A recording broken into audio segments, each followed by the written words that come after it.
Baik, saya akan menjelaskan tentang pemanfaatan plankton dalam bidang bioteknologi oleh Siti Derin Jesba. Saya akan menjelaskan apa yang dimaksud dengan Pediastrium sp.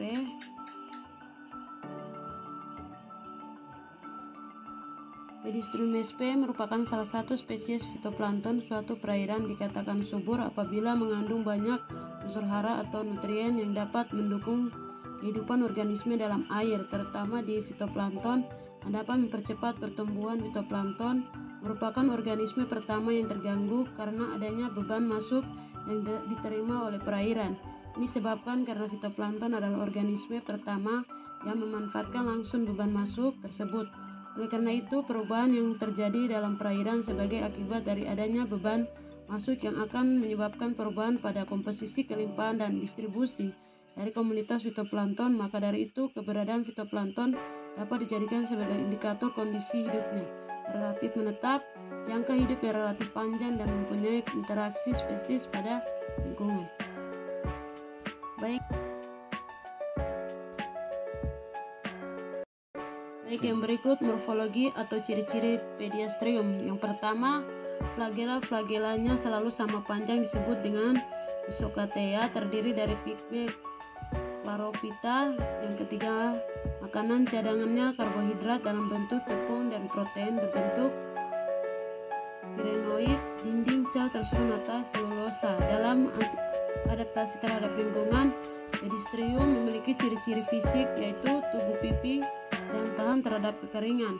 Spora membentuk hipospora. Sel berwarna hijau, merah, dan coklat, berukuran kecil, bersifat uniseluler, dan memiliki flagel. Merupakan ordo dari Chlorocod. Peran Pediastrium di perairan. Fitoplankton menduduki tropik leher pertama dalam rantai makanan, sehingga keberadaannya akan menduduki organisme tropik level selanjutnya. Sebagai produsen primer, fitoplankton dapat melakukan proses fotosintesis untuk mengubah bahan anorganik menjadi bahan organik. Dengan bantuan sinar matahari, hasil fotosintesis dari produsen akan digunakan bagi dirinya sendiri dan oleh organisme lain. Produktivitas primer fitoplankton ini merupakan salah satu dari sebagian besar sumber penting dalam membentuk energi di perairan. Faktor-faktor yang mempengaruhi produksi primer laju fotosintesis antara lain cahaya matahari, suhu, nutrien, serta struktur komunitas dan kelimpahan fitoplankton yang mampu beradaptasi di ekosistem perairan habitat.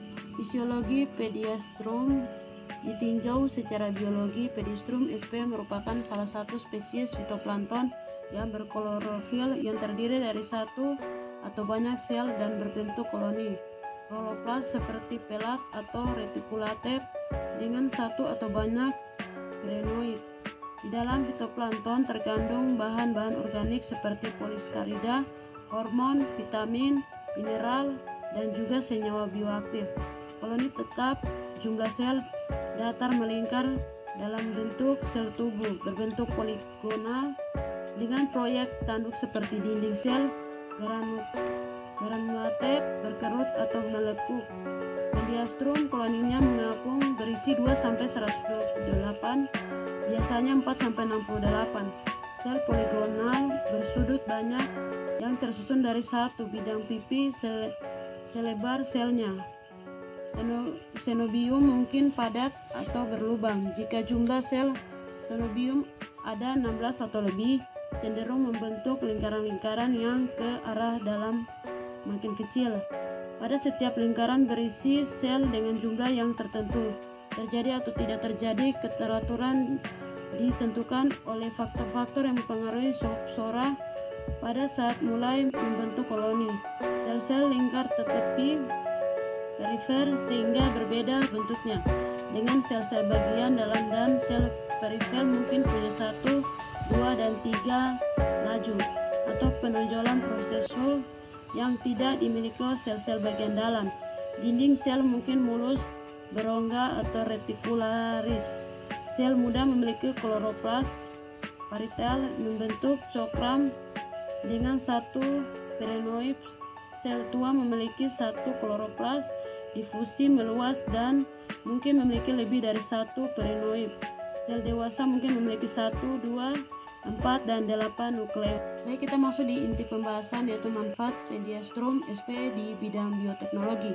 Yang pertama, sebagai makanan ikan. Yang kedua, sebagai penyediaan bahan organik dan oksigen bagi hewan-hewan air seperti ikan, udang, dan serangga air. Yang ketiga, terkandung bahan-bahan organik seperti polisakarida, hormon, vitamin, mineral, dan juga senyawa bioaktif. Baik, demikian hasil presentasi saya. Sekian dan terima kasih.